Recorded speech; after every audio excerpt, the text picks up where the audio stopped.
कहते हैं ना, कुछ लोग बेहद शानदार किस्मत के साथ पैदा होते हैं। कहावत भी है कि पूत के पाँव पालने में ही दिखने लगते हैं। तो कुछ ऐसी ही कहानी है अनीता हसनंदानी और रोहित रेड्डी के न्यूली बॉर्न बेबी की भी। ये बेबी पैदा होते ही लाखों का नहीं, करोड़ों का नहीं, बल्कि अरबों का वारिस बन गया है। जी हाँ, अनीता हसनंदानी के बेबी बॉय के पास आई है अरबों की विरासत यानी कि प्रॉपर्टी। और ये कैसे हुआ ये भी जान लीजिए, क्योंकि ये जानना ही तो सबसे दिलचस्प है।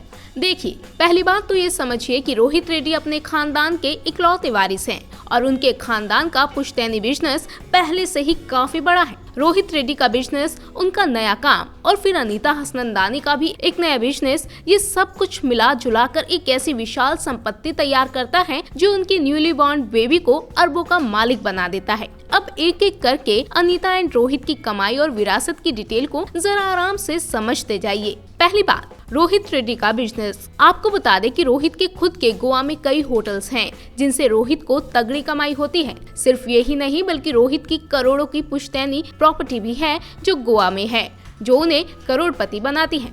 इसके अलावा वो बेंगलोर के रहने वाले तो हैं, वहाँ भी उनकी काफी सारी पुश्तैनी प्रॉपर्टी है। अब इससे आप अंदाजा लगा ही सकते हैं कि कई होटल्स का बिजनेस, करोड़ों की जमीन से रोहित की प्रॉपर्टी कितनी तगड़ी है।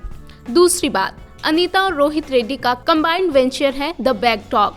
जी हाँ, बहुत कम लोगों को ही इस बात की जानकारी है कि अनीता और उनके हबी रोहित का एक कंबाइंड वेंचर भी है जिसका नाम है द बैग टॉक, जिसमें दोनों स्टाइलिश बैग और पर्स और वॉलेट को बेचते हैं। द बैग टॉक का बाकायदा इंस्टा पेज भी है जहां अनीता इन स्टाइलिश बैग्स की एड भी करती नजर आती हैं। हालांकि लंबे वक्त से अनीता इससे दूर हैं, लेकिन ये बैग्स का बिजनेस भी अनीता और रोहित की विरासत का बड़ा हिस्सा है, जहां से उन्हें मोटी कमाई होती है। तीसरी बात, रोहित रेड्डी का construction business Chamundeshwari city development private limited. आपको बता दें कि Chamundeshwari city development private limited Rohit की 25 साल से भी ज्यादा पुरानी खानदानी कंपनी है, जो कि बेंगलोर में ही बनी हुई है। और कोई शक नहीं कि इस कंपनी से भी रोहित को करोड़ों का बिजनेस होता है। और चौथी बात, रोहित और अनीता का बैंक बैलेंस। रोहित अपने तमाम बिजनेस से खूब कमाते हैं, तो वहीं अनीता भी एक एक्टर और मॉडल होने के नाते तगड़ी फीस चार्ज करती हैं। अनीता के एक दिन की शूटिंग फीस ही 1 से 1.5 लाख रुपए के बीच बताई जाती है।